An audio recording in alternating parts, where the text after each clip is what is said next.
Dalam berita terakhir tentang peningkatan ekonomi dan masalah COVID, Banpres sudah mencapai angka 13 triliun rupiah. Kalimat dalam headline media ini cukup mencetarkan otak nakal saya. Pertanyaan sederhana muncul, kenapa kalau bantuan disebut bantuan presiden, sementara kalau hutang dikatakan hutang negara? Kenapa nggak dibalik? Bantuan negara pada saat memberikan stimulus dan hutang presiden pada saat pemerintah meminjam pada lembaga donor. Sehingga ketika sudah tidak menjabat, dia harus bertanggung jawab pada hutang yang dibuatnya. Bener deh, ini perlu nyali memang merubah negara ini. Kalau saya karena sontoloyo dan sangat cinta NKRI berani mengatakan hutang presiden dan bantuan negara yang akan dilakukan. Garansi, kalau ada hutang yang saya ambil sebagai pemimpin, maka selesai masa tugas saya lunasi, pasti. Tapi beban hutang pejabat sebelumnya senilai berapa saat ini ya kira-kira? 5.000 triliun kali ya? Ya saya tidak akan mau bayarin. Piye jala ikijal, kita buat deal. Wah ini ora, pasti pada nggak punya biji.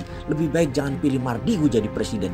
Biar mantan pejabat semua. Tapi tenang, gak akan orang sontoloyo begini dipilih. Saat ini ada buzzer, bukan hanya nyelip di komen, tapi sudah ditarget, dibuat landing page, dibuat channel YouTube, dibuat blog khusus untuk menyerang Bosman. Keren. Ini si sontoloyo mulai diperhitungkan saat ini. Mungkin si Bosman ini adalah sedikit manusia yang dibenci buzzer, tapi dicintai. Kenapa dicintai? Karena anggaran influencer dan buzzer naik drastis khusus untuk menyerang Bosman. Bayangkan kalau sekarang per tahun berapa tuh? 100 miliar ya, lalu naik 150 miliar misalnya. Wih, sontoloyo untuk membungkamnya negara mengeluarkan budget loh. Keren, itu baru namanya kompetisi. Semakin banyak buzzer, itu penting. Artinya kita ditakuti. Singa tua luka ternyata ditakuti. Lumayan buat orang yang mencintai negara dengan cara lain tapi dibilang salah. Lumayan tahu betapa hausnya pejabat sekarang akan berkuasa. Jadi tahu arti demokrasi di Indonesia. Ternyata hanya di bibir. Apa karena banyak pejabat saat ini yang sudah kena Pygmalion Syndrome ya? Sehingga posesif akan jabatannya. Jabatan ini dilindunginya seakan milik pribadi dan abadi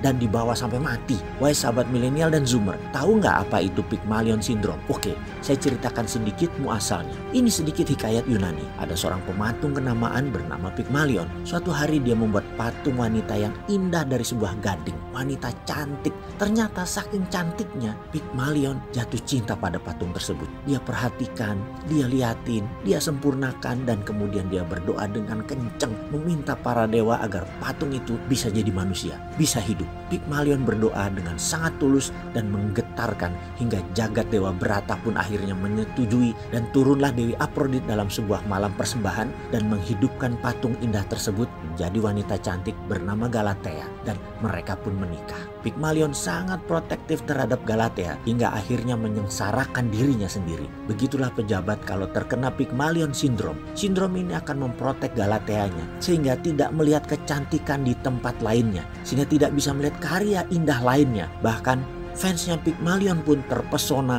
dengan Galatea tadi, juga ikut memuja makhluk jadi-jadian tadi. Semoga ini hanya dongeng sontoloyo, namun cukuplah untuk jadi bahan menaikkan anggaran buzzer daripada nanti para penggemar sadar bahwa Galatea itu semu diposesifin Pygmalion yang ingin hidup selamanya dengan cinta terpasung.